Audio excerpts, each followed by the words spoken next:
Alright, World of Tankers, welcome back to the channel. Hopefully you are just here for a good time. So am I. Anyways, what is today's video about? Well, I think you can see it. The 114 SP2. This tank has been in testing for over a year for sure, maybe almost 2 years. I think they really wanted to make this tank balanced. It did come into open test for some players in the base game, where you face it a few times, just like how people are seeing the WT Waffenträger E100 right now. I've seen it today personally. Didn't really get a face of it because they were running around doing whatever, but it was fun to watch someone get clipped by that thing. That was enjoyment. I wish I was the WT shooting that 60 TP. But anyways, guys, we're going to be talking about the 114 today. SP2, a Tier 10 Collector Award Chinese Heavy Tank.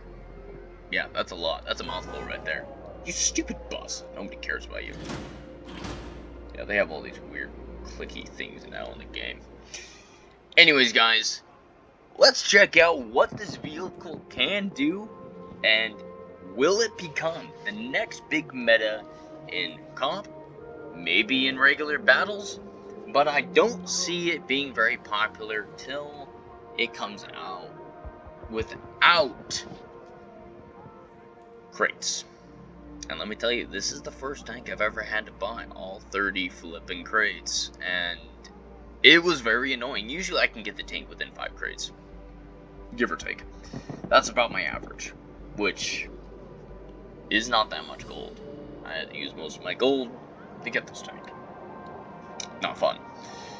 Anyways, let's go check out these stats very quickly. Alright. So I'm going to be comparing this tank to the 114 in console, because I do love the console version. The console version is very different.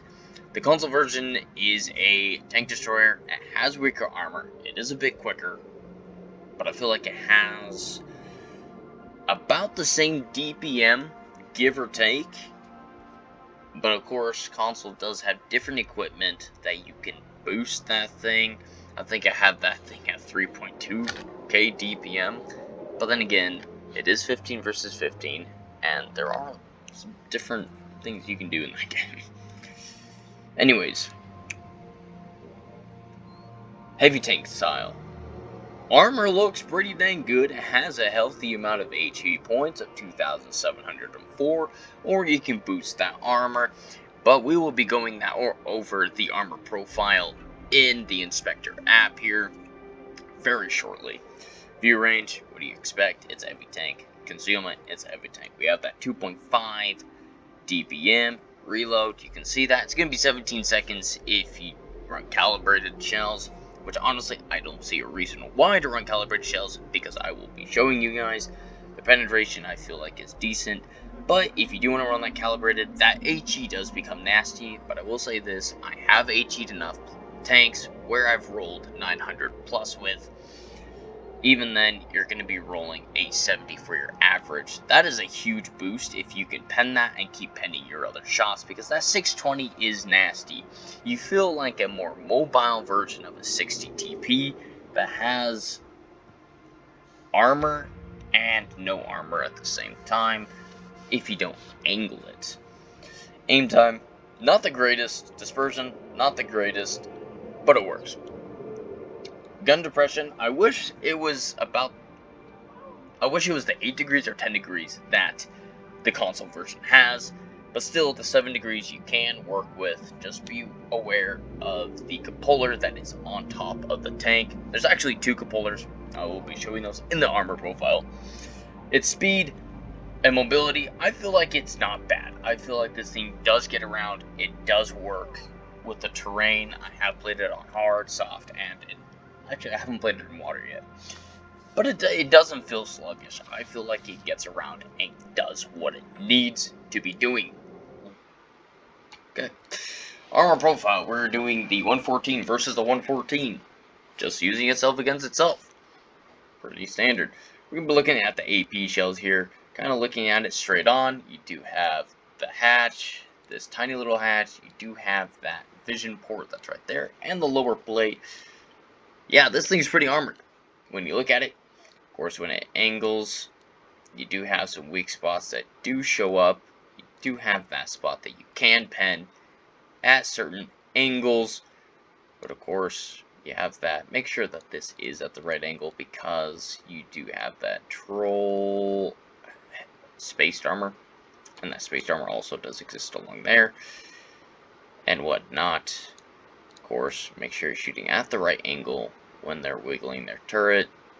Honestly, if they keep staring at you, you're probably not going to pen with regular rounds if you're using this tank. The next thing is, yes, that is a pen.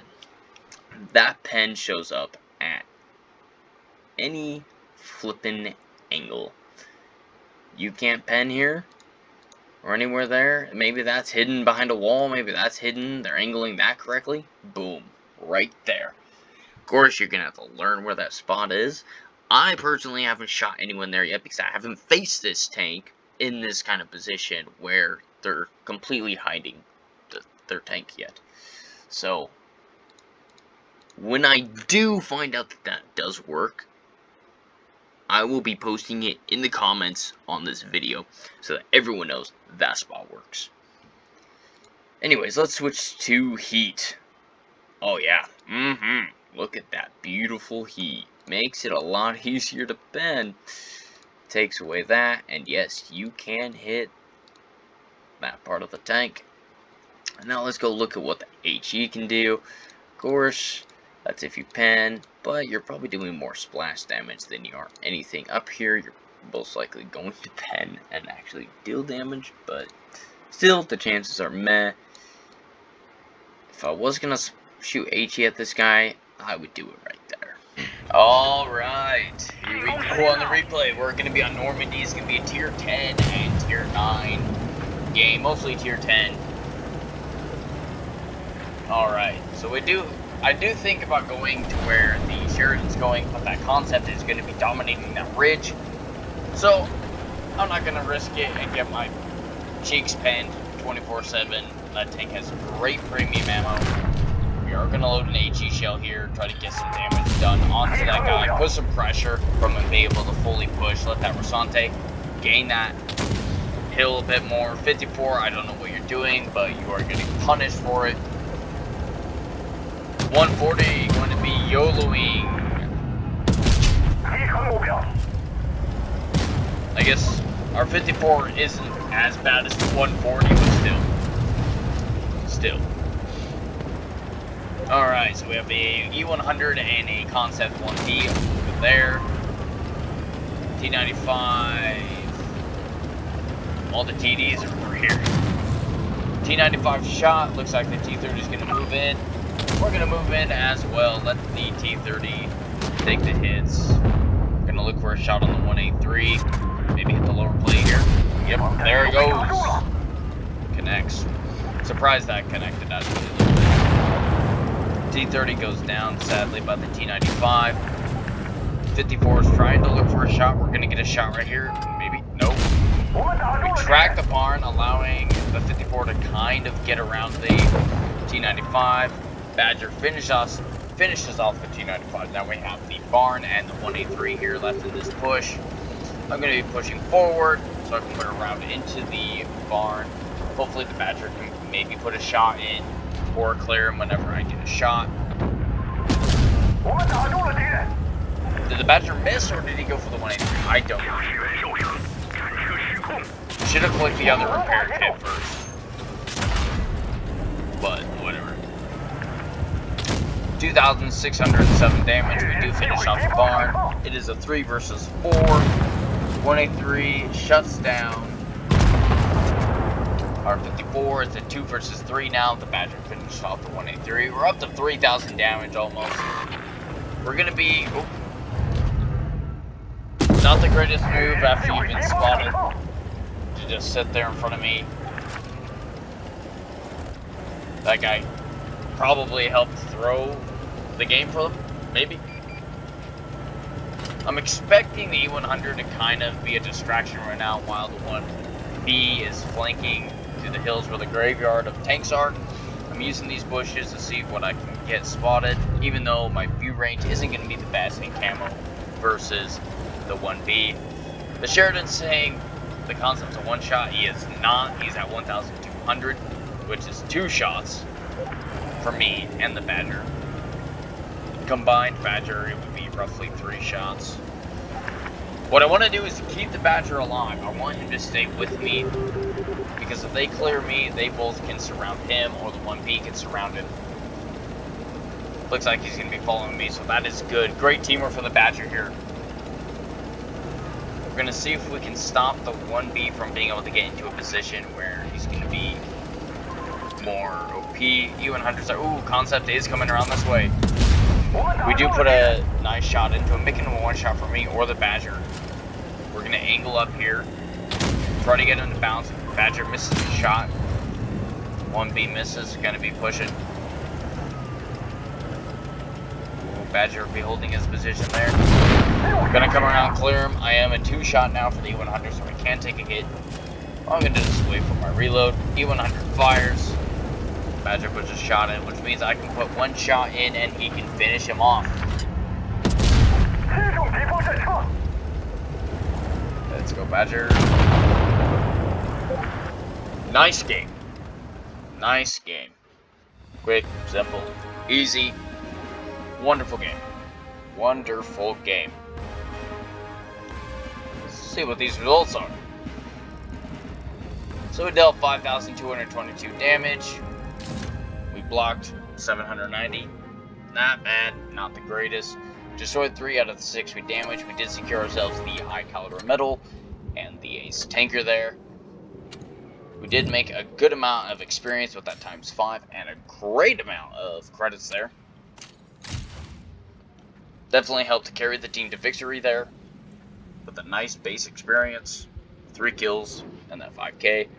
Great job to the Badger for assisting and helping out, trying to secure that win. Anyways, guys, what do I think about this tank? I think this tank is useful. I don't think it's going to be affecting and changing much of the gameplay going on, unlike the WT that is being tested openly right now. That thing is disgusting to watch your teammates get clipped and they go, bruh. It's like, don't sit in front of a WT.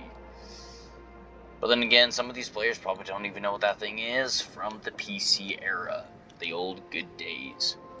It is on console though, but, you know, not too many people play that version of the game. Anyways, back to this tank. Is the 114 SP2 worth going through all the crates right now? No, unless if you want easy ace tankers and you want to bully people around, because people are still learning how to deal with this tank, which gives you an advantage. Once people kind of learn about this tank, I don't think it's going to be very effective being a bully versus players that just don't care and they just play super duper casual. I think you're still going to dominate those kind of players, but it's going to be a very easy tank to deal with. Just being able to, I mean, it's pretty much flat everywhere.